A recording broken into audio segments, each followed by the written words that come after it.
Merhabalar, ben İbrahim Çevikoğlu. Bu videomuzda ithalat için nasıl tedarikçi bulacağımızın yöntemlerini konuşuyor olacağız.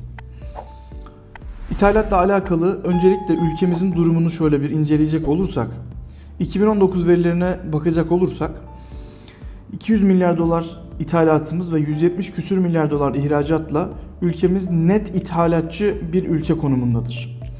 Yani aslında herkes ihracat olarak özellikle son döviz kurlarıyla beraber bir can atmada ama ithalat bizim çok büyük bir gerçekliğimiz.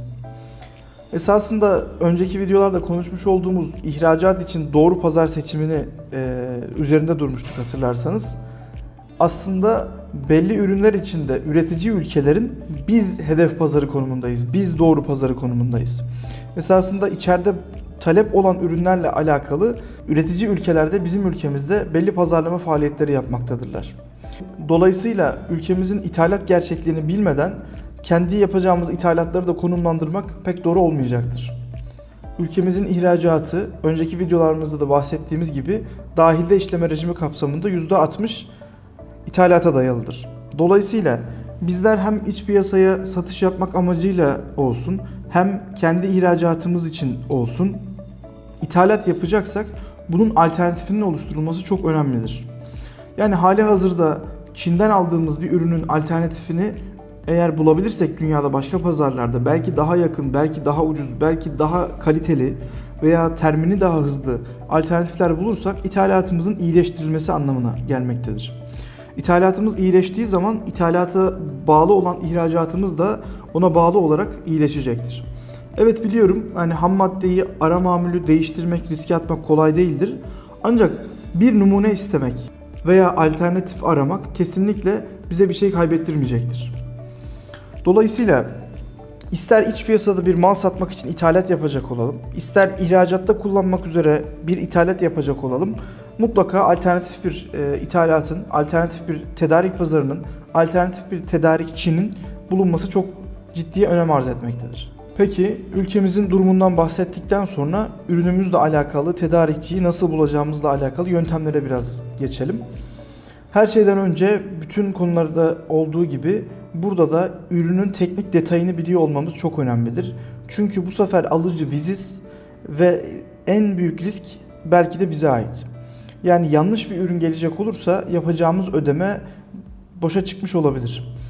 Hali hazırda ithalatların önemli bir kısmı nakit olarak yapılmaktadır. Yani bizler parayı nakit ödemekteyiz. Ancak genellikle iç piyasada satarken de vadeli olarak satmaktayız. Yani bu bir güç gerektirmektedir aslında ithalat yapabilmek.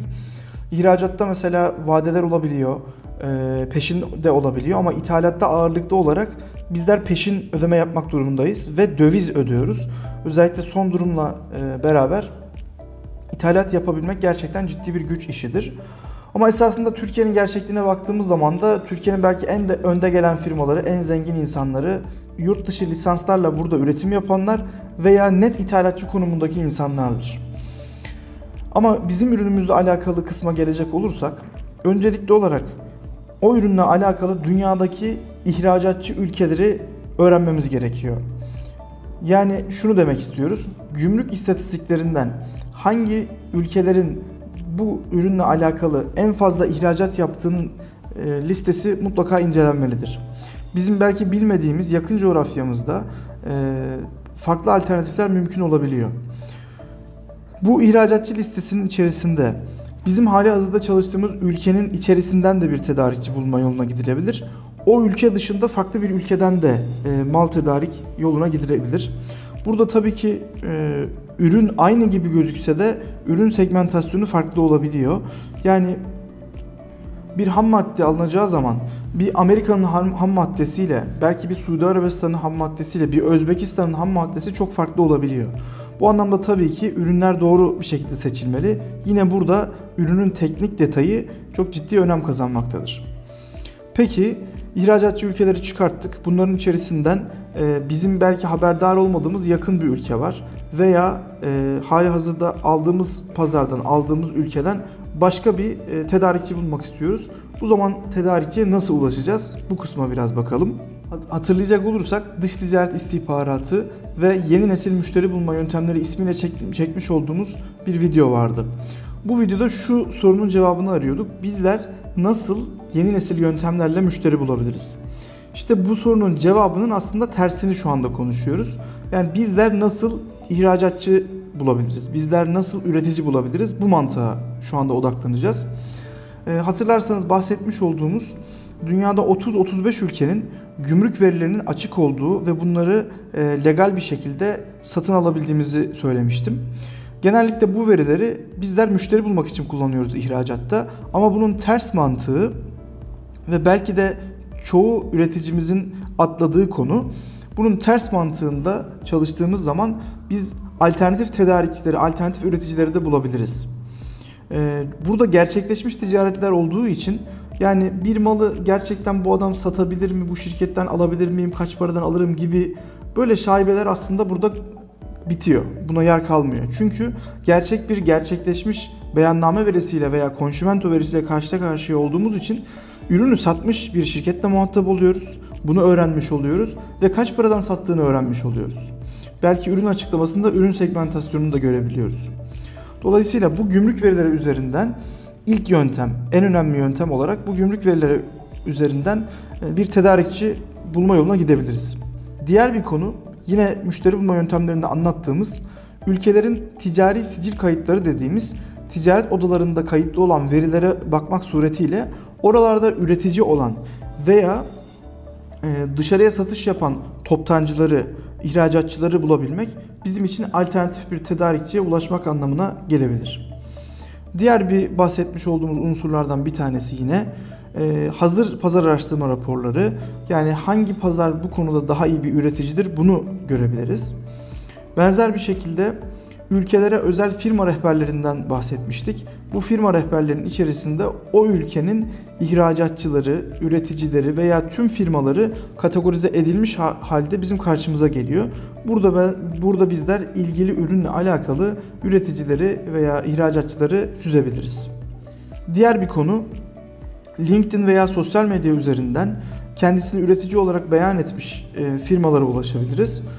Ama bundan daha ziyade dijital platformlarda B2B sitelerinden alım yapmak, özellikle Çin bazında, burada özellikle web sitesi almak gerekirse işte Alibaba.com'dan Çin'deki üreticiler bulunurken işte Etsy gibi, Amazon gibi uygulamalardan da Avrupa'dan veya Amerika'dan tedarikçilere ulaşmak daha kolay olabiliyor. Burada tabii ki şu önemli, bizler bu yöntemleri kullanarak ithalat kesinlikle yapacağız diye bir konu yok. Bunların her biri birer alternatiftir. Bunları değerlendirebiliriz. Bunların her birisinden birer tane teklif alsak bile ithalatımızın iyileştirilmesi veya doğru bir başlangıç için iyi bir adım olacaktır diye inanıyoruz. Bu anlamda bu yöntemlerin her birisini değerlendirmek veya uygulamak sizlerin takdirinde olan bir konu. Bizler bu konuda sadece tavsiye etme konumundayız. Yine diğer tedarikçi bulma yöntemlerinden bir tanesi fuarlar. Çok geleneksel yöntemlerden bir tanesi. Fuarlara katılarak buradaki üretici firmalara ulaşarak buralardan işte bizim ürünümüze uyan firmaları bulmak mümkündür. Benzer şekilde ticaret müşavirliklerimiz, önceki videolarda bahsetmiştik. Ticaret Bakanlığımızın 86 ülkede temsilciliği bulunuyor bugün itibariyle. Buralarda bulunan ticaret müşavirliklerimiz vasıtasıyla o ülkelerdeki üretici firmalara veya ihracatçı firmalara ulaşabiliriz. TİM, DEİK gibi kurumlarımızın satın alma heyeti programları olabiliyor. Bu heyetlere katılarak bizler de bir satın alma yapacak firma olarak alternatif arayışında olabiliriz. Başka bir yöntem, gümrük malları veya serbest bölgelerde kalan fazla mallarla alakalı taleplerde bulunabiliriz. Bu bazen ciddi anlamda ucuz ürünlerin elimize geçmesi fırsatını doğurabiliyor. Genellikle bu atlanan bir konu ama özellikle piyasada bu işi yapanlardan iyi bilmekteyiz ki ciddi fırsatlar gümrüklerde yakalanabilmektedir. Peki yöntem olarak tedarikçiyi nasıl bulacağımızı konuştuk. Bu video bir ithalat nasıl yapılır videosu değil ama kısaca burada konu bütünlüğü açısından bahsetmekte fayda görüyorum. Tedarikçiyi bulduktan sonra teklifler alınırken özellikle vergilendirme kısmında çok ciddi hassas olmak gerekiyor. Çünkü devletimiz ithalat konusunda özellikle içeride alternatifi olan ürünlerle alakalı ciddi bir koruma politikası izlemektedir. Bu anlamda ürünümüzü daha getirmeden burada gümrükçümüzden çok iyi bir maliyet hesaplaması, çok iyi bir vergi hesaplaması yaptırmak durumundayız. Çünkü ülkemizde ciddi ithalat vergileri bulunmaktadır. Mesela ürün geliyor, onunla alakalı ithalat vergisi uygulanıyor.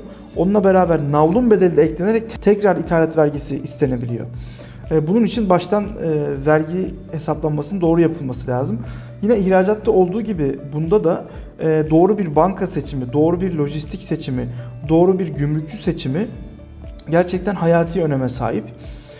Eğer doğru bir gümrükçüyle çalışmamışsak, özellikle bu sektörle alakalı, çalıştığınız sektörle alakalı tecrübesi olmayan bir gümrükçüyle çalışıyorsak vergilendirmede ciddi sorunlar yaşayabiliriz. Hatta mal geldikten sonra gümrükten malı çekememeye kadar iş gidebilir.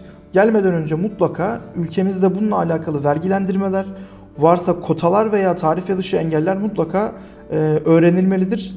Aksi takdirde dediğim gibi mal buraya gelse bile malı çekmekte çok ciddi zorluklar yaşayabiliriz. Peki tedarikçiyi bulduk, ilgili mevzuatı ve vergileri öğrendik. Malı sipariş ederken başka yapmamız gereken ne var diye bakıldığı zaman malın kalitesini nasıl denetleyeceğimiz konusunu bir karar vermemiz gerekiyor. Hedef ülkede bir satın alma acentesiyle anlaşabiliriz. Bir personel bulundurabiliriz. Yerel bir çözüm ortağı bulabiliriz. Veya bir denetim gözetim şirketiyle çalışabiliriz.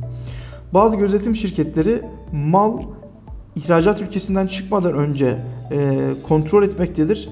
Bizim ürünümüze özel teknik bilgiyle birlikte bunu incelemekte ve bir hata varsa buna göre rezerv uygulamaktadır veya size bilgi vermektedir. Bu şekilde onaylıyor musunuz veya onaylamıyor musunuz şeklinde. Bazı denetim gözetim şirketleri de daha henüz siz siparişi vermeden fabrikanın gidip kapasitesini ölçmektedir, evraklarını kontrol etmektedir, belgelerini denetlemektedir. Daha sonra siparişten sonra veya belki sipariş sürecinde de yine denetimler gerçekleştirmektedir. Tabii bunların maliyetleri bazen yüksek olabildiği için firmalar her zaman bu şekilde uygulamalara gitmeyebiliyor. Ama özellikle önemli miktarlarda ithalatlar yapacaksak en azından bir personelin mal ihracat ülkesinden çıkmadan önce kontrol etmesi malın kalitesi açısından gerçekten önemlidir.